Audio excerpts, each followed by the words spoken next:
Hear you. Can you Okay, hear me? perfect. Yep, loud and clear. How have you been? Good, good.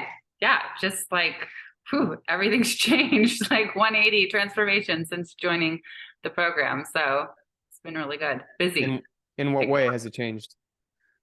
Um, my Instagram account blew up. Like I was at 8,000 followers, and then I had a reel that went viral, and I went to like almost 60,000 What? nonstop. Nonstop discovery calls, clients. Like I had I think two 25K months, and then I had a 50K month. What? And then December, I went back down to, I almost was like December was, like sometimes you peak and then you Yeah, have yeah. yeah. And so I was, I was, I was like, oh my gosh, I can't do this again. What is that? I was getting in some limiting beliefs. And then December, I was like, you know what? You can't go to zero again. You're going to disappoint Quasi. Like, let's go. And so then I hit 30K this month. But I feel my What do you hurdle, mean you hit 30K this month and oh, no, it's no, January sorry, not this 3rd? last month, Oh, December. okay. Yeah, no, it's like, woo. So that's pretty cool. That's it's not bad at all. Yeah, so it's been great. That's amazing. When you started off, you were at 5K a month. Yes, yeah, really struggling around That was 6 months ago. it was 6 months ago since I started. Wow. Yeah. I just checked on close, like when you booked the call and when you Oh, joined. wow. Yeah, that was 6 months ago. Oh my gosh, crazy. Yeah. What changed? Um, it was definitely confidence in myself for sure. The confidence, belief that I was undercharging for sure. Um, so Adam really supported me in that. And then I think it was just the mindset around discovery calls, like learning how to close sales calls, learning how to Yeah. do the discovery calls and close them, and feeling confident in myself, feeling confident in my program. And then a big thing was mindset around just knowing that I could attract the ideal clients from my Instagram audience. Because there would be some times where I'd like continually get like a client, in like somewhere in Africa, and then somewhere, So like in financially unqualified clients, right? yeah, exactly. Like I'd continually get those, but then Yeah. it would send me into a downward spiral with mindset. And it wasn't until I got your mindset program that I would like, okay, just like stay, like don't let that affect you. Just keep neutral about that.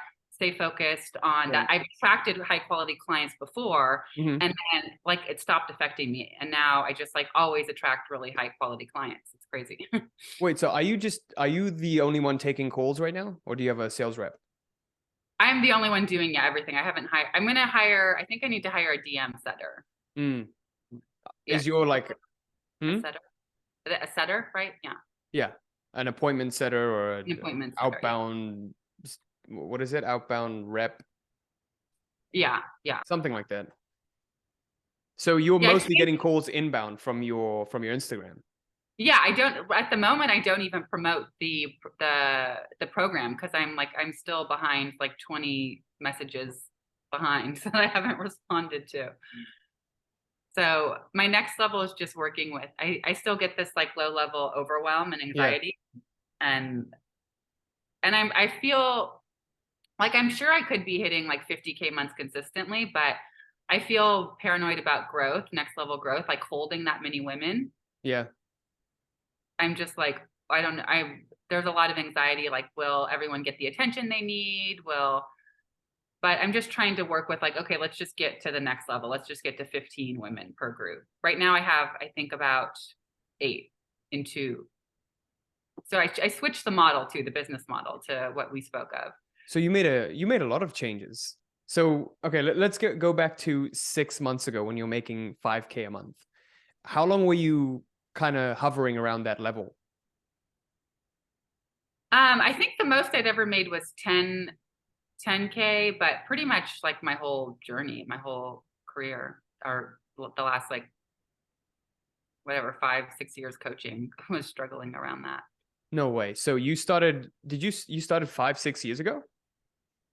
Um, yeah, like 5-6 years, but it was always I mean, it probably had like one or two, like a 10, 15K month, but never, like I Right. never did 25K. Were you Never. doing the exact same thing for 5, 6 years, or did you do more in person or? I was doing more. I didn't yet have my program was the big thing. So I was mostly doing like some one-on-one stuff.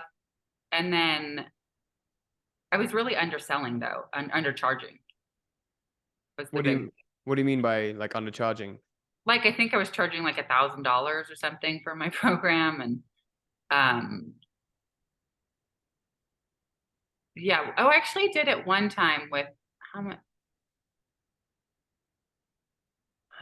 but I think the biggest thing was I rewrote the program too. I went much deeper into like inner work, trauma work. Like it Right. most just focused on dating and feminine energy. But Hmm. once I decided, like, made that commitment to myself that I was going to actually do the trauma work, it Yeah. was like suddenly a flood of people came in. Isn't that crazy? It's like when you make a commitment to a Yeah, particular path, you're like, you know yeah, what? I'm gonna do this. Everything starts to fall into place.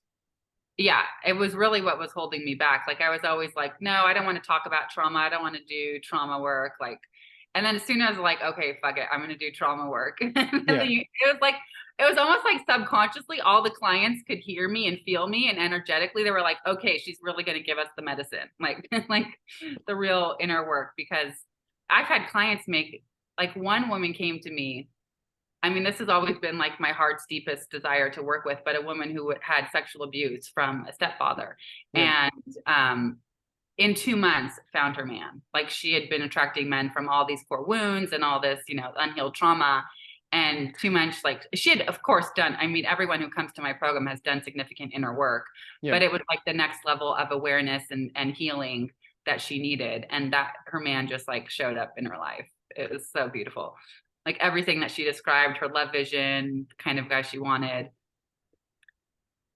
Isn't that crazy? It's like we notice a lot of this with our clients too. It's like, and also with some of the friends that I have, they keep attracting men who they don't want. It's Oh, like, but it's this. It's the same pattern of men. It's the yeah. same Yeah. kind of abusive partner, whether Oh, it be yeah. Yeah. emotionally or physically, and it's one after the next. And it's like it's abusive, but sometimes the form changes. Goes from just like verbally and emotionally to like Yeah. actual physically. Why does that happen? Well, so usually we will attract people again from the same parental and generational dynamics, what we witnessed. And so not only the way your parent treated you, that creates like the love blueprint, but also the way you witnessed your parents treat each other. And then we also adopt unconscious core wounds. And so I realized, like, I had a pattern of attracting narcissistic men, even after Mm, all the inner work I was doing, but I had this unconscious core wound kind of that I'd show up in relationship feeling helpless. Like I needed a man to save me unconsciously because I had a mm, lot of verbal abuse in childhood. And so I then, of course, the narcissistic kind of man who's like very controlling, dominant is perfect match for someone who's unconsciously showing up kind of helpless, needing to be saved. Right. And it would just be like the perfect, and that was the core wound also that was showing up in my business. I did not only did your program, which was totally like just made radical shifts, but I did this next level inner work myself hmm. and saw that core wound. I was like subconsciously operating out of this like victim energy a little bit, was keeping me stuck. So But how did you, yeah, sorry, go ahead. go ahead. No. No, I was really curious to know because you have a very interesting story. And I don't know if that's how you got into it or not, but you were almost close to getting married, right?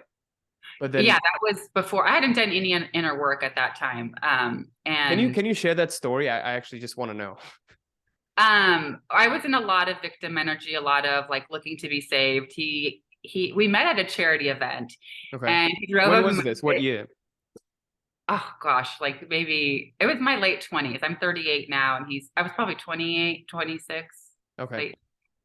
But I was working in a job in tech that I hated, and kind of, also felt the pressure that most women feel the late 20s, like, oh, I got to get married. Right, right.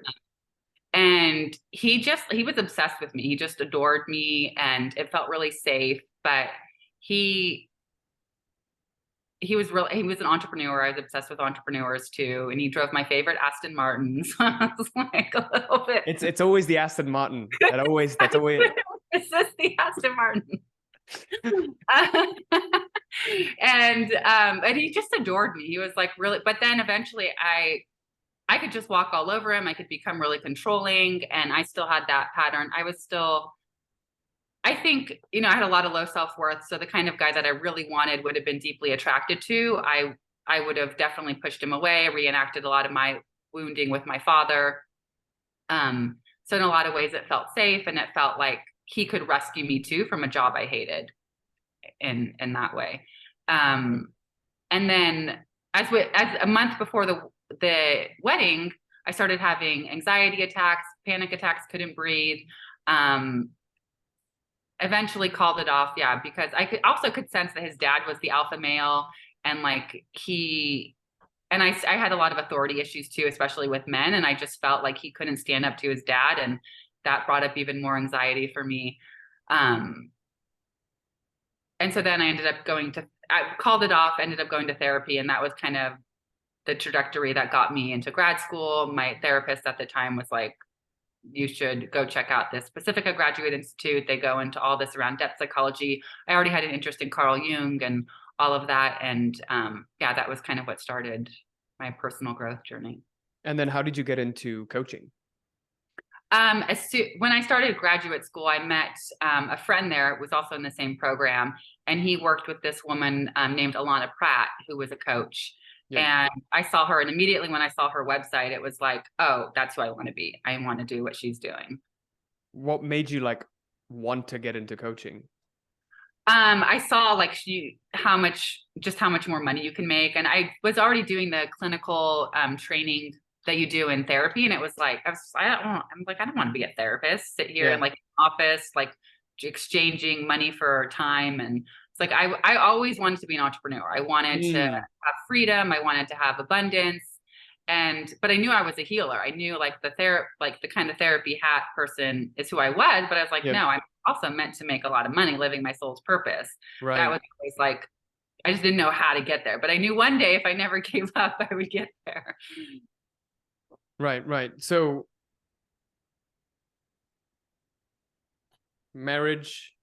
almost marriage, grad school, therapy, entrepreneurship.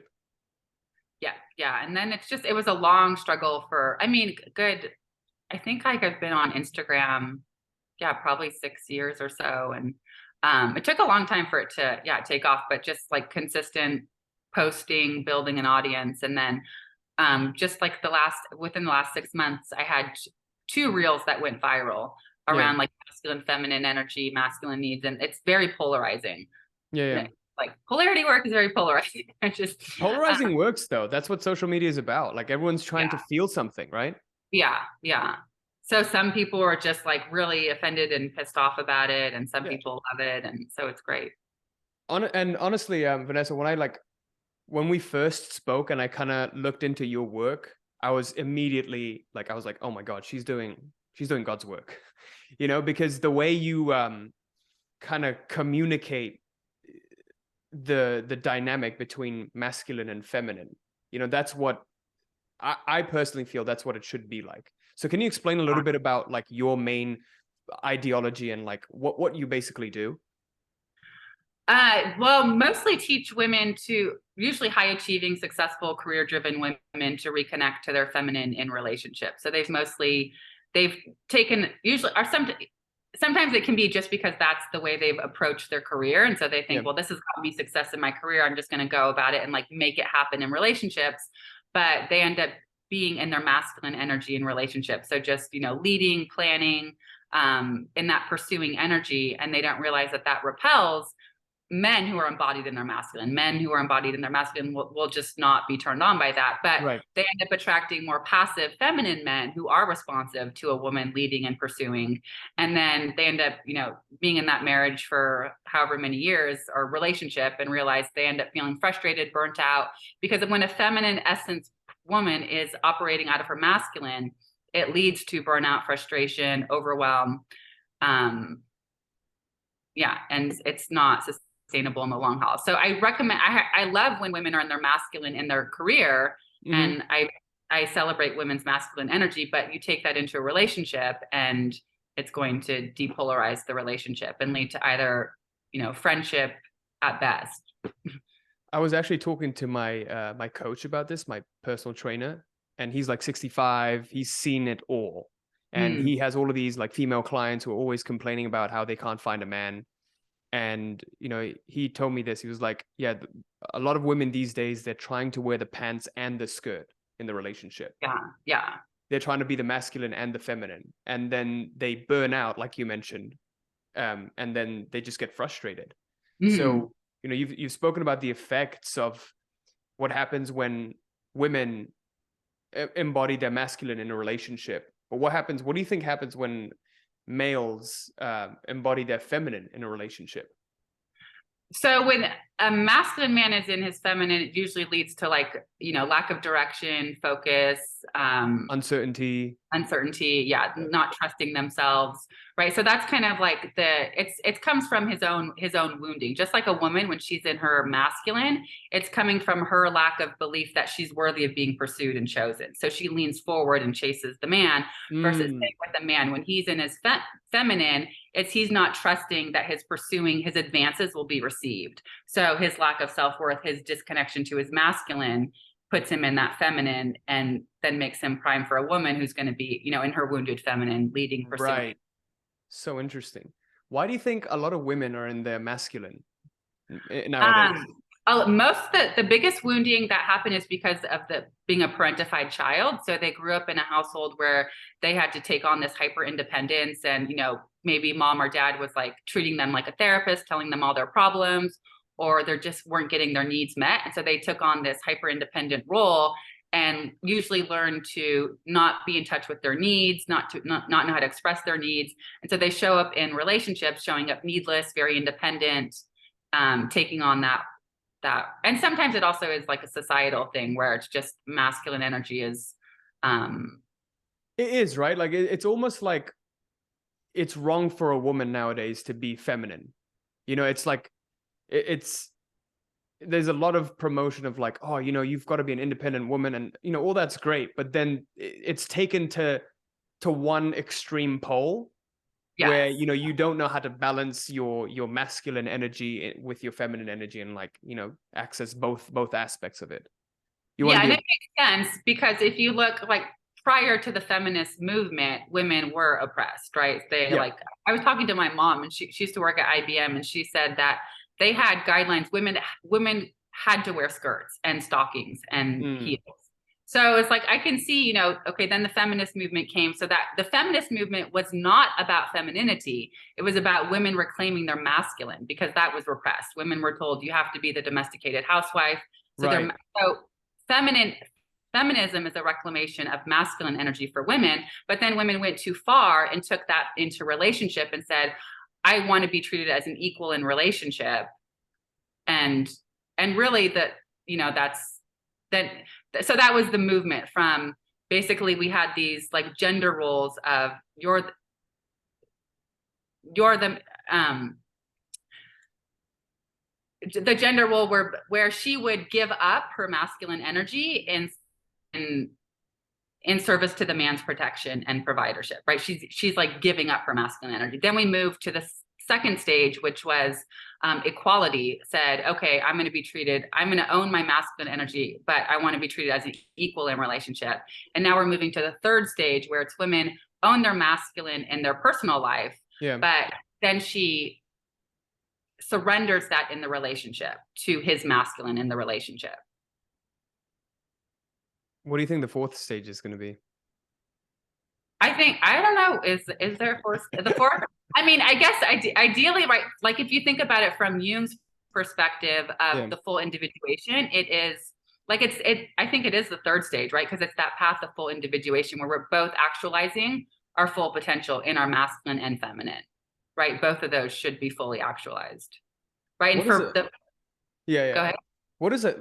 So in terms of like masculine and feminine dynamics, from your experience and what you've seen working with clients, what does a healthy relationship look like if the man's in his masculine and the woman's in her feminine? Um, what does it look like? That's a good question. I know there's obviously different different ways in which it can be healthy, and it's always like a dynamic between how two people interact. Yeah. But and everyone's different. But I guess like if we talk about the ideal from your experience, what would you say would be? I mean, I think the main thing is you feel he's leading. She feels that she can surrender to his masculine energy. She Yep. feels that he's has the direction, and she feels that she feels she can trust his masculine energy enough and his vision for his life that she can surrender to his in the relationship. So a lot of women I notice, like when they haven't healed their feminine, they just pick men that like don't have a clear direction or vision, that she doesn't even feel safe enough to trust him, and so she like has to stay in charge. Like Right. doesn't, because you have to, the masculine has to, he has to be embodied enough in his masculine that he brings that level of protection and safety so that she can surrender and let go. Right. How does But I think like sometimes it's just little things, like a man that's willing to just plan, like plan vacations, lead, plan dinners, dates, like take that initiative and lead. Like I've heard a lot of women that will just complain that he doesn't lead, he doesn't plan, like he doesn't really have that drive, right? Like that's when a man is in his masculine. I think that the biggest thing is like two people living at their edge in their life. Like that is what's going to create passion in a relationship. Like you're living at your edge and your partner's living at their edge, which actually requires the woman to also, be connected to her purpose, and like, because that's going to ignite that, like that inner fire, right? That fire is what you're going to bring to the relationship for passion. I find if a woman is not connected to her passion, and like eventually that's going to show up in the relationship in some way. Like having children is the energy can go in that direction for a little bit, but then eventually she's going to have to face that individuation process. Yeah, I was going to ask you about that next. Like, how do you think this dynamic changes when there's children in the relationship? Because sometimes, you know, the masculine has to embody feminine qualities, Yeah. or at least that's what I think. Like when you're rearing kids, and the dad sometimes has to stay at home with the kids, and pretty much like I don't know what they did in the ancient days, go hunting. Yeah. Yeah. I mean, what do you mean how it How, changes when you have kids? like how can you still make it healthy is basically what I want to know. Like after you have Um, kids, how can someone like a mother and the father still kindle that passion in their relationship? Probably still having date nights, still feeling like you're still dating, right? Still pursuing her, courting her. So it should always like that's the healthiest state to be in perpetually. Like feeling like you're pursuing her, you're dating her, Yeah, you're courting her, and yeah, she's surrendering to your masculinity. yeah. Yeah.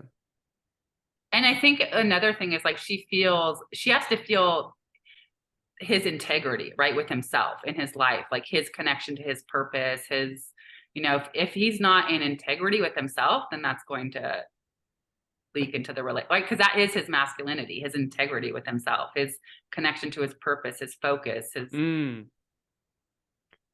Have you read this book? It's called The Way of the Superior Man Oh yeah, that's great. Yeah, by David Data. David Data. Yeah. Have you read it? Yeah, that's like kind of the the foundational work of polarity. Yeah, it's like there's a lot of stuff that he says in that book that if we read it today, a lot of people would get offended. Like Mhm. like he says, the man's purpose should be his main thing, and the woman is on the side. Yeah. Woman cannot be the center of his world.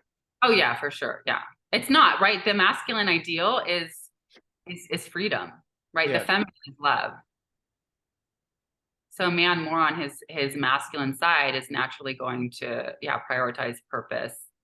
But I think it's like, but usually that they both meet at the same point, right? Because he's prioritizing the purpose as that provider protector for the family. So he Right. actually is doing it for the family. But sometimes you can see women, like I remember, I won't say who, but a friend, I'll say, um, at one point was like in competition with his purpose. Because she wasn't actually connected yet to her purpose. And so she felt, I think there was also a little bit of fear of like, oh, he has this next level wealth and fame and success. Like, what if he leaves me? That's a big especially if you're dating while your partner's still going through that, you know, process of like finding themselves. I Yeah. think I remember in your mastermind, one guy talking about that too. Yeah. Yeah. We were talking about that in that video that I put out. Yeah. Yeah. Um, yeah. Which is What? really common, yeah, for couples to go through. Like it's tough. I mean, I can imagine like there's a lot of fears that come up for a woman when she thinks about like, oh, he's going to have this next level fame and wealth, and can he handle all the next level attention that he's going to get? Because that's when a man's really tested. Like for you, like right now, like you're good looking, you're rich, you have a lot of fame, so now you have like all the attention you want, right? But it's like that's where a man's really tested to like, is he still in integrity, that commitment to his wife and partner? And So how can a woman like best deal with that, by the way? Like if her man becomes extremely successful, famous, and he happens to be, you know, really good looking and just like the highest in the social, what is it called? The social hierarchy, yeah. social status. So how can a, you know, what's the best way for a woman who's going through that to deal with that? um she has to feel his deep trust, definitely, like that their relationship, he has to Yeah. like remind her, right, that like she needs to feel him in integrity. But Like I a think it's also, reassurance. yeah, the reassurance. Yeah. And I Mm. think it's also important for women to also understand that men are naturally going to see attractive women and have a desire to fuck. Like it's Yeah. part, like, I can't, who's the guy? Biology, right? Yeah, Gary White or some other guy who he coaches men, but he was talking about this. But like men have to be able to, if you repress that sexual energy, it will come out in shadow. So you have to acknowledge it. You have to acknowledge that that sexual energy is there, and then know how to transmute that sexual energy up into higher centers, like pulling it up into your heart chakra. And that's what Kundalini yoga is doing, is it's teaching you how to transmute Transmutation of sex energy. energy. Yeah, right. Which Yeah. is like a bit what Napoleon Hill talks about that, right? Yeah. And Yeah. Mm. I think a lot of men aren't taught that. And so then it does come out in shadow. They don't know, or they, you know, develop porn addictions. They don't know how to be with their sexual energy. And I think women also try to live in this fantasy bubble that like, oh, he's only ever going to desire my body and like never another woman's. But like that's denying his masculine energy. David Data talks about that, right? Like for him to be connected to his masculine energy, he needs to feel, and for women too, the more like when I cultivate my sexual energy, the more I feel my own magnetism, my feminine energy. Right. Stuff is so interesting. Yeah, right. Wait, I wanted to ask you, like, how do you think this works in like same-sex relationships? There's obviously a masculine feminine dynamic there. Yeah, yeah, I believe except I heard, I used to work at Facebook, and I had one friend who he called it, he was gay, he called it beards. And so technically it's like when two men with beards get together, it's, I Yeah. guess, like the term. And he's like, I was asking him about polarity and like gay relationships, and he's like, oh well, I don't know, I think we're both masculine. But he was actually much the feminine one. He was still a senior engineer, Yeah. but he was in like the choir, and just he had that more kind of like a little bit more feminine, like talking about emotions and relationships kind of energy. And Yeah. his partner, I think, felt like more the masculine. So I do feel like on some subtle level there always is. I mean, sometimes that you do see, like with lesbians, what do they call it, lipstick lesbians, like two very feminine essence women, you know, that are bisexual, that, but usually it's she's doing it just for a sexual experience and Yeah. not for a long-term relationship. Right. So how does that like masculine feminine dynamic work with like two women?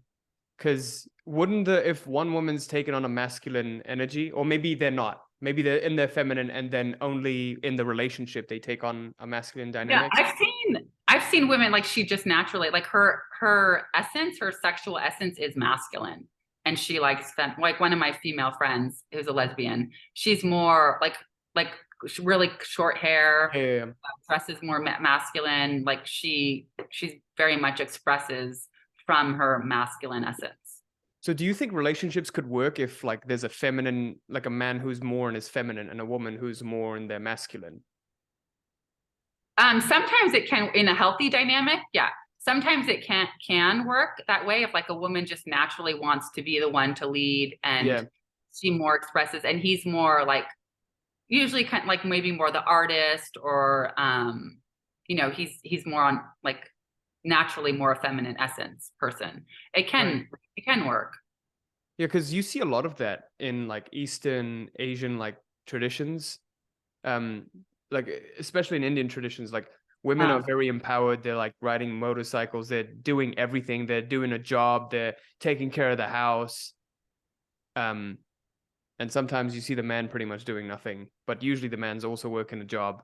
But women are very like extremely empowered in some Southeast Asian traditions. yeah, I think with like in Southeast Asian traditions though, it's more women are still in the feminist movement. They're still like, I'll get a lot of women, Indian women, who will just be like, submit to a man. Are you kidding me? Yeah, Like, no, that's true. That's very true. they're very different, but I understand because they're still working for equality in the workplace, in like society. Yeah, So yeah, there's I think still you're quite right. a evolution in ma- masculine feminine right, or male female rights.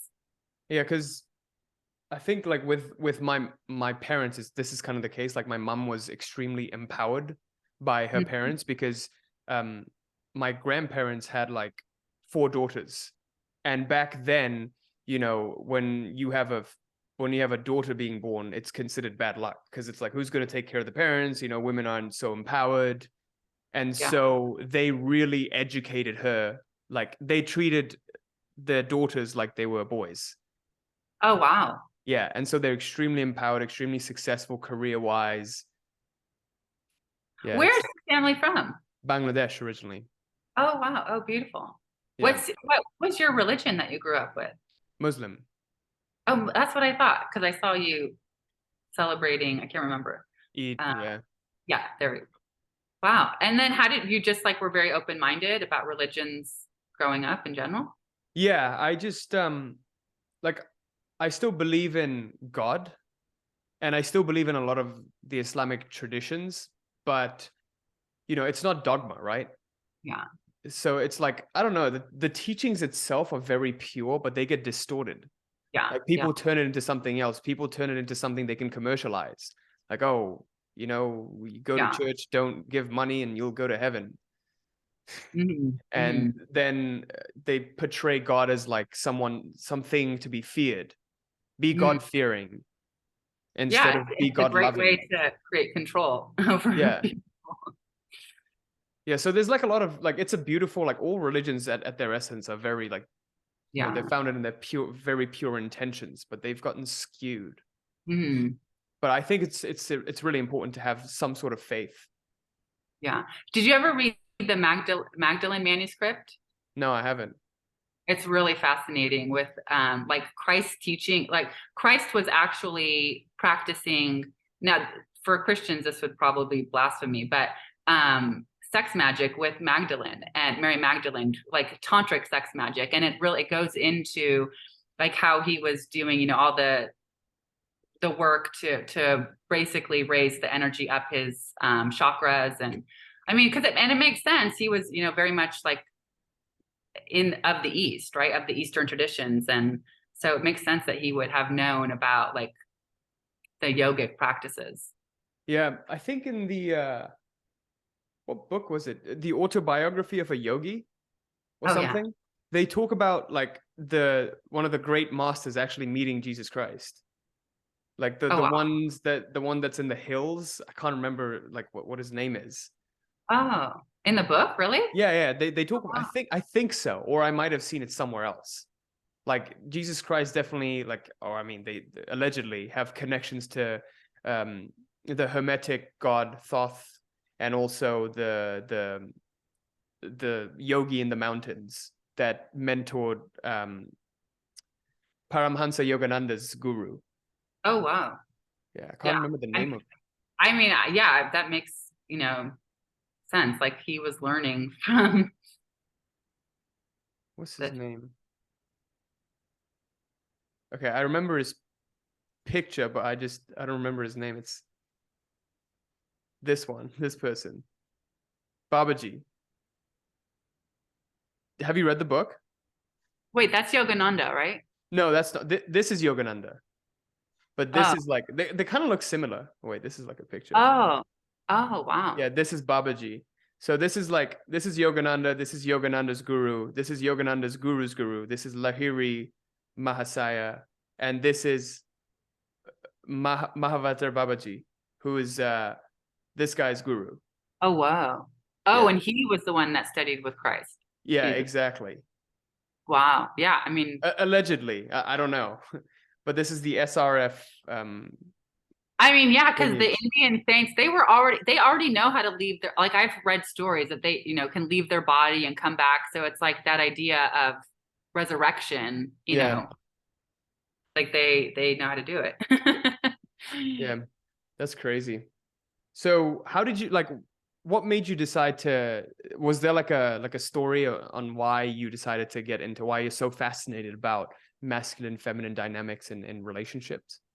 Um, I think yeah, David Data, the Way of the Superior Man really got me into it. And it just made so much sense once I heard it. I was like, oh gosh, like I've, been more in my masculine in relationships. And I think it just like every woman that hears about it, you're just like, oh yeah, of course, this makes perfect sense. Like this is Really, what because I feel like when most women hear about this, they become really resistant to it. They're like, "Oh, uh, I need to be, the go-getter. Like, I need to, you know, earn the bread and be independent." That's what, at least that's what, when I talk to most of my women friends, that's what I feel they're kind of like.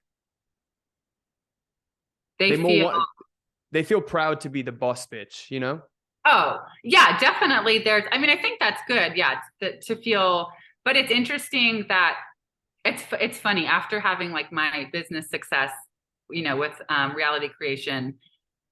It's interesting how like I could feel it how I wanted to start to use my career success to validate my worth, which is coming from masculine energy. Yeah, And that's not going to work with masculine men. They don't care how much money I make. Like a man truly embodying his masculine doesn't care if I'm making a 50K month or still struggling. But when I'm using that to validate my worth to a man and be like, oh yeah, I'm a boss bitch. I make all this, money and like I don't dude, need a men man. don't give a shit about how much money women make. Yeah, men don't care. And but so that's the wounding for the feminine because she's doing it as a way to compensate for where she's not connected to her feminine worth. And so it's a way to compensate for worth. It's like over identified with masculine worth. Right. And So so it's interesting to have my first experience of like, oh, no wonder why women want to do this because it's like right there. It's like, well, come on, you should want me because I'm rich and like I make my own money, but men don't care. yeah, I think like the men who care about that don't have money, Yeah. and so like they have a desire for money, they don't have it, and then they'll care. But like the men who are already, kind of successful, they Yeah, wouldn't care about how much money a woman makes. for In fact, sure. that would make them more insecure, I feel, like if they're not truly embodied in their masculine, like if a woman's making more money than them. More, yeah, more. Yeah, I definitely like I can't date a guy if he has to be making more money than me. For me to have the level of respect and surrender, like he needs to. Really Yeah, I could not date a guy who's like, yeah. interesting. I mean, Would it maybe depend on the guy though, like what the guy's like? as long as or if I'm making more than him, which given like now where I'm at, I could like be making more than a guy who's but he has to have a strong vision. Like he might be in a corporate job, but like he's like, okay, I have this startup going and I know like Right. I have a vision for where it's going. It has to be like a really big vision for me to want to surrender to him, right? Because it's like if I'm committing to him, I'm surrendering to his leadership Yeah, right. for the relationship and where the relationship is going. And, like that's, um, yeah. So that's also part of why I chose a job like I did that has so much freedom so that I could, like if a man wants to, like if he has to move, then that's what the feminine does. She moves for where, she follows his lead, right? Mm. he has to move. But a lot of women, so on their masculine side, are like, no, I have to. She chooses her career over the relationship. That's a woman more on her masculine side, right? I've always chosen relationships over career. Even like, and it's funny, even my career is all about relationships. So I'm very on You're my literally choosing relationships in your yeah. career too. Yeah, exactly. So you talked about something interesting. You said the feminine has to surrender to the masculine. I feel like when you say the word feminine has to surrender to the masculine, and when a lot of women hear that, they might be resistant at first. Yeah. How do you kind of deal with that? Like when someone comes in and like maybe listens to some of your ideas at first and you're like, you have to surrender to the masculine. First of all, is to remember that surrender is not submission. Submission is actually the wounded feminine, and she's doing it from a place of disconnected from her worth and power. And there is, so yeah, not to confuse submission with, now you can submit in the bedroom. Submission, that's like BDSM, right? Where you like really, it's very polarizing, where you have the dom and the sub. Yeah. Right. And most people think of like polarity as it's polarity. I mean, yeah, BDSM is polarity at its extreme, right? It's right. the two, but dom, like the dom controlling dom, like that's a shadow aspect of the masculine, right? So it's fun to play with the shadow in the bedroom with BDSM, right? If you wanted to, if you're into that, but it's not the healthy expression of a masculine man. He's not dominating you in the relationship. He's just, he's the one that's embodying those leadership qualities. And the feminine is still leading, but I would say she doesn't lead. That's more the masculine, but she guides through the quality of her heart. So the masculine's always responding. More like a supporter role. Like you're making the leader better. And also like, I think leadership too is just like, you're serving, right? Like when I think of leadership, I'm like, I'm serving my woman. I'm serving my family. They're relying on me and I'm serving them. Exactly. Yeah. And like, that's hot for any woman to hear. Like, whoa, a man who's serving me. Like, and then you like women are like, oh my God, teach me feminine energy. That's how you sell them. Find me a man who'll serve me. Yeah, exactly. They all want that. Right. Okay. So, let's go back to joining the program. So when you were at 5K a month, why did you decide to join Reality Mastery? I heard an interview you did with a guy who like had just started hitting 25K months. I remember being on a hike and I kept resonating with your content because you're into like Neville Goddard and all the manifesting stuff. And I don't know why, like I just kept watching your videos. But then I knew that the magic is always when you invest in yourself, right? The transformation, you take that leap and invest in yourself. And then I had the discovery call with Adam, and I just like, I knew it was my next level. It was funny that even my ex, who I had right before I signed up, he is Persian, but he kind of like reminded me of Adam. And it was like, instead of like looking to my ex to save me, you know, from like my ex. And it was funny, I wanted to manifest a really rich guy. So I said semi-retired hedge fund manager, and that's what my ex was. But he was like controlling, because I manifested him from this kind of savior victim energy. And then I saw Adam and I was like, oh, okay, Adam's the real savior that's going to help me, that I need to say yes to. I love Adam that. and Quasi. Well, we're glad we can serve you. Yeah, exactly. Definitely you did. Okay. So I suppose, what were some of your biggest takeaways that really made a change? You know, it was really the mindset stuff. That module on mindset was like what really just starting to see like how, you know, focusing on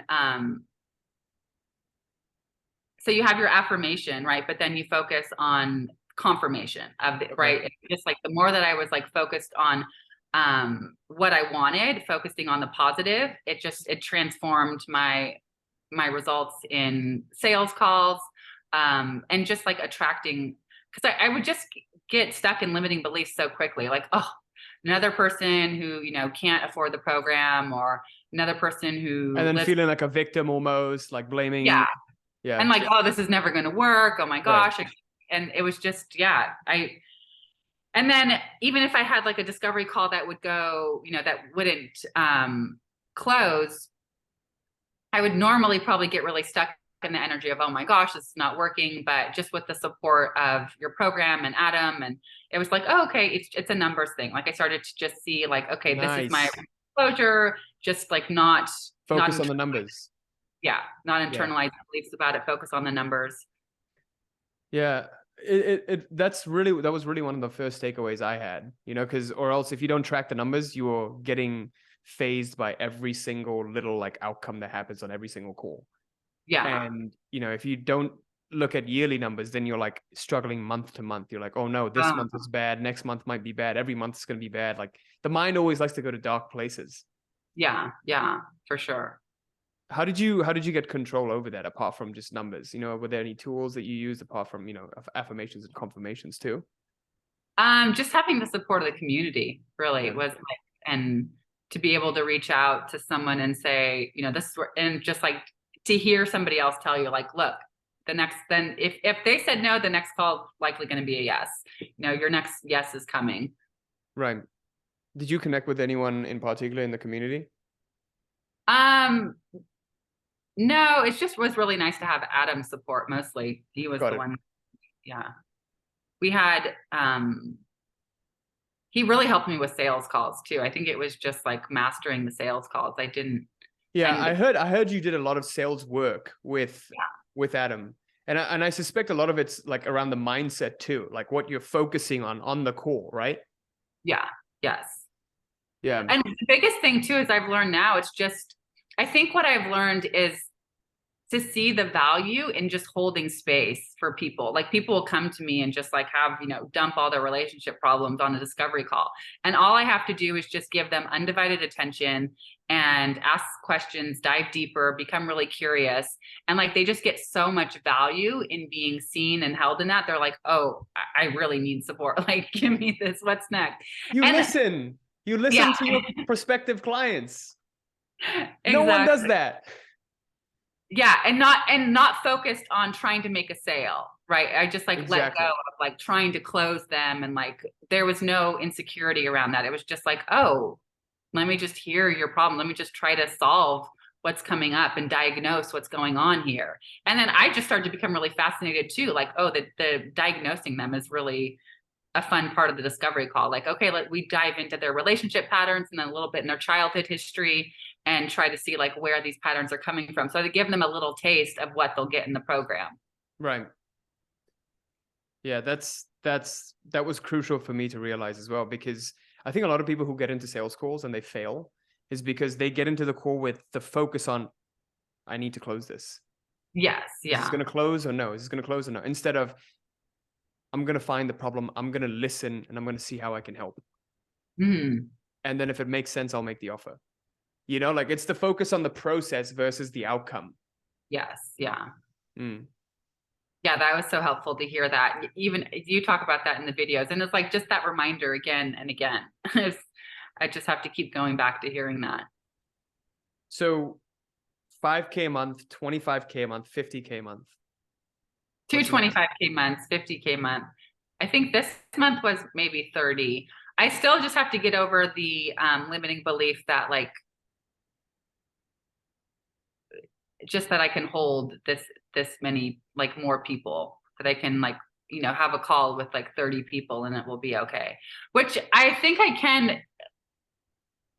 I mean, I had one woman who, she basically was like only on a few calls and called in her man in 2 months, because the program guides you through enough inner work that you're doing on your own, like self-healing. Yeah. So the calls are really just like for support. I don't think they have to be as in-depth as I thought. Mm. You should It's join the just, mastermind. I know. I know. Yeah. I think you could really use YouTube and restructuring your offer, I guess. Yeah, I think you're the perfect stage for it. restructuring the offer. You focus on restructuring the offer, yeah, and just Yeah, because then you'll be able to handle more and like maybe even hire key people if it made sense. You know, like yeah. coaches or something. Oh yeah, yeah. I know. I do. Yeah. Yeah, we'll talk about that later, I guess. If someone were on the fence, right, they're at 5K a month at the exact same situation you're in, anxious, getting frustrated on sales calls, clearly a limiting belief, clearly a mindset problem. They're considering joining, but they're skeptical. They've tried many different programs. They've tried all sorts of personal development stuff. What would you say to them? Just jump, do it scared. um, yeah, you've got to invest in yourself. It's always your next level is always not the free content does not land until you invest in yourself. It's everything, all the juicy gems are like, I'm not even sure too. It's like sometimes I think I've heard other people say it's the placebo effect too. It just felt like it was like, Everything's a placebo. yeah, it totally felt like that. There's a I mean, psychological component to everything, right? So everything's a placebo. yeah, yeah. Like you can see, I mean, and looking back, it's funny now that I've invested, I can listen to your free content with a new perspective, Yeah, but it's not going to change. Like you can listen to all the free content you want, and you're just not going to get the transformation until you invest in yourself. yeah. There has to be some sort of a transaction that happens. I don't know why. Like I totally agree with you because I've noticed that too. I used to watch a lot of people's free content and I wouldn't get results. But then as soon as I invested, there's like a different level of energy exchange. The transaction is an exchange of energy, right? Yeah. It's like Yeah. in the ancient days, the shamans would make an offering to the gods. You know, Mm, like when they would do their rituals, they would make an offering. What yeah. is the offering? What are you trading? What are you transacting? Yeah. It's interesting. Yeah. It's like almost like subconsciously we can't receive until we've actually had that energetic exchange. Yeah. Exactly. Exactly. And then you become open to receiving. You can't give to someone Oh, who's not that, there it open. is. Yeah. Yeah. That's what it is. Yeah. For sure. Just all you got to do, people, just write Quasi a check and there, boom, you'll have your 50K months. Trust me, it's worth it. It's totally worth it. The returns are worth it. Cool. All right, Vanessa. Thank you so much for joining. I'll include your socials in the description below. I had a blast speaking to you about. Me too. That's great. That was really Yeah. fun. I learned a lot today. I did too. Wow, that's great. That was such a fun interview. Yeah. I love the natural style that you do interviews. Yeah. I've never done it like this. We usually just like do the hey, welcome, this interview, this, and do like an intro, but I figured let's freeball it, see what happens. Great. I love it. All right.